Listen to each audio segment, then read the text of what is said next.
stop telling me what I can do, what I can say, what I can think, who my heroes are supposed to be. Just, just get off of me.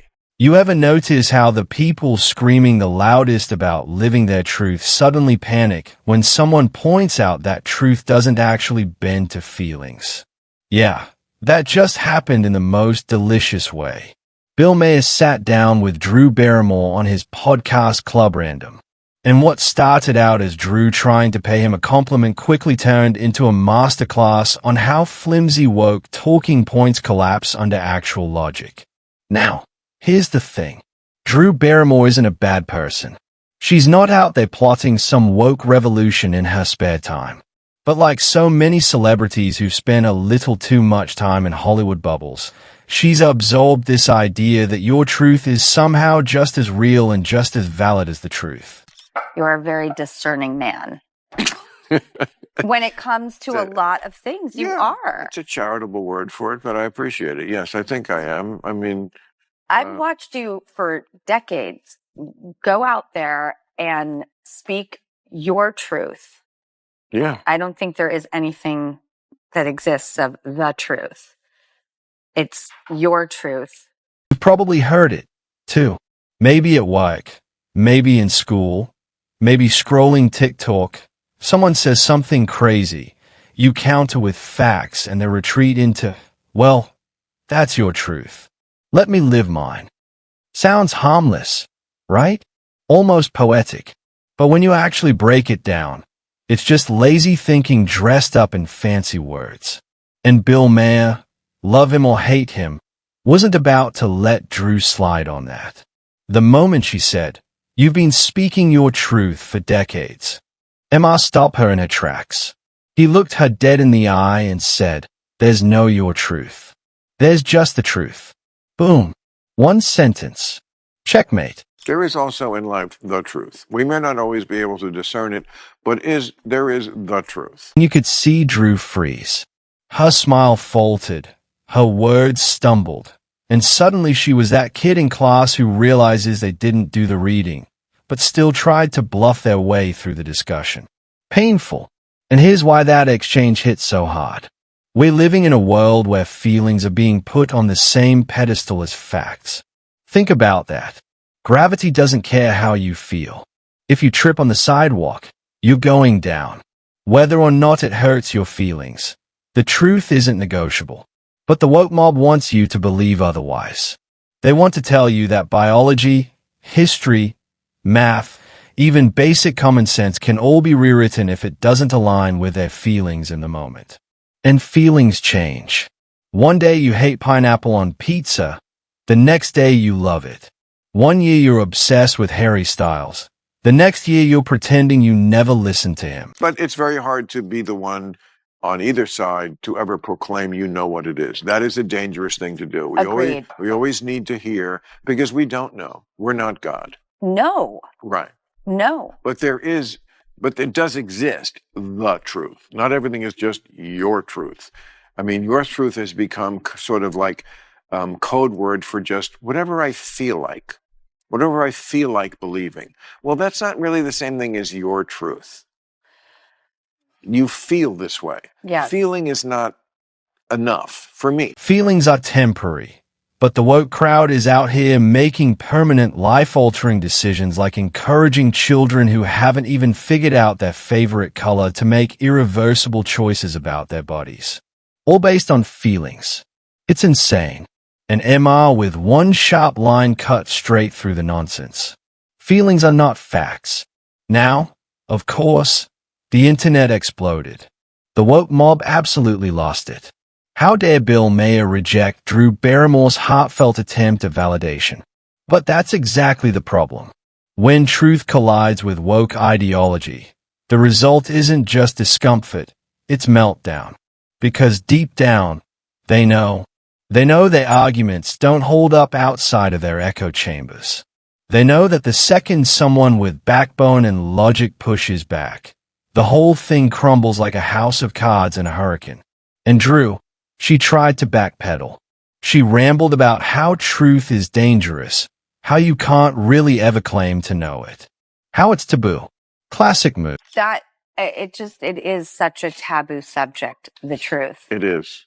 Oh, and it gets you hated. Oh, as soon as I said it, I was like, the truth, that there is no truth. I'm like, that doesn't work. You can't say things like that. Instead of just admitting she was wrong, she wrapped herself in vagueness. But Maher wasn't having it. He doubled down, calmly but firmly, pointing out that your truth is just code for whatever I feel like believing. And honestly, he's right.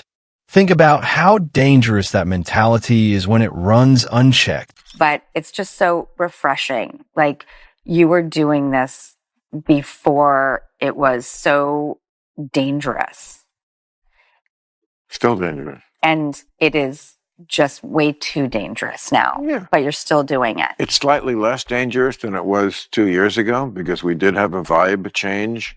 And because the Democrats lost so badly in 2024. If truth becomes whatever anyone wants it to be, what's left to hold society together? If my truth is that taxes don't apply to me, do I just stop paying them? If your truth is that stop signs are optional, do traffic laws disappear? Of course not. We all live by shared truths, facts that don't bend because someone pouts about it. Without that foundation, you don't have freedom. You have chaos. And speaking of freedom, Maher didn't stop there. He went on this mini rant that honestly I wanted to stand up and applaud. He said, "Stop telling me what I can do, what I can say, what I can think, who my heroes are supposed to be. Just get the fire off me." That is a lot of just what viscerally is going on with me when I have issues with the left. Just get from me. First of all, I don't believe you. You're not better. You're a lot of posers. Not all of you, but just get the fuck off of me. Well, that's what I like is you call people out from all different areas, and I don't even know how to address parties anymore. Tell me that doesn't perfectly capture the mood of millions of Americans right now. People are tired. Tired of walking on eggshells. Tired of second-guessing every tweet, every joke, every dinner conversation because the woke police might be listening. It's like we've all been dining at rooftop restaurants. 99 times out of 100, it's safe. But that tiny chance of falling off the roof keeps you on edge. That's how cancel culture made everyone feel. Like one slip, one wrong phrase, one joke taken out of context and boom, your life's over. Jobs lost, reputations torched, friends gone. Not because you committed a crime, not because you hurt anyone, but because you offended the self-appointed morality police. If you are ballsy enough to do those things, what is it that scares you or that you care about? You're asking me? Yeah. Cut.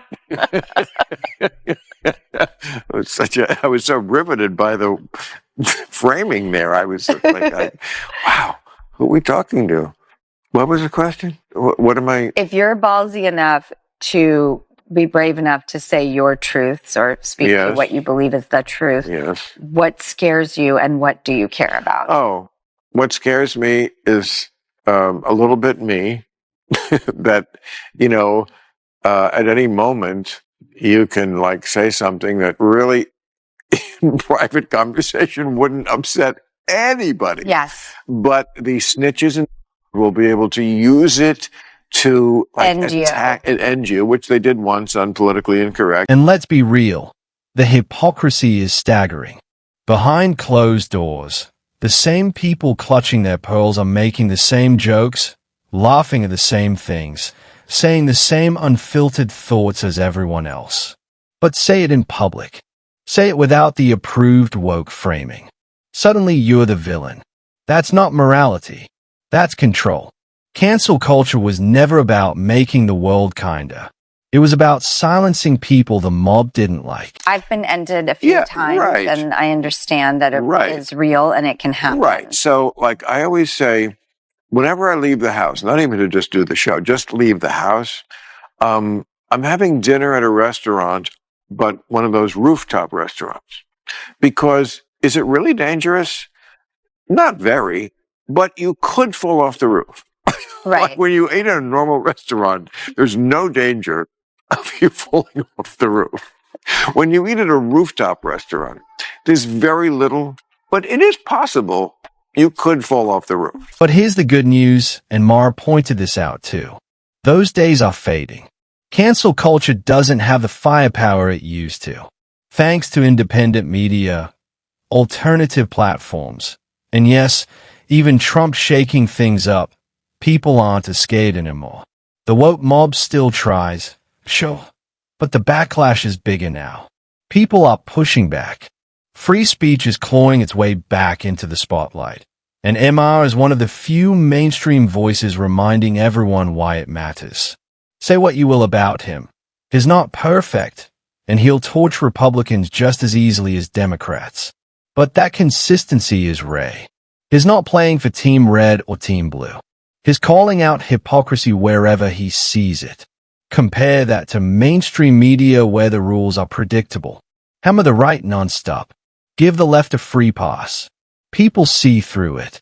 They're sick of it. And that's why even though the woke mob hates him, people still tune in to Bill Maher. And honestly, Drew Barrymore's meltdown made this moment even sweeter.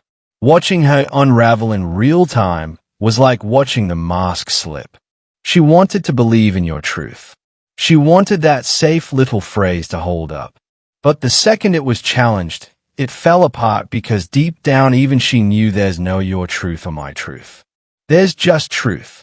And truth doesn't care if it hurts your feelings.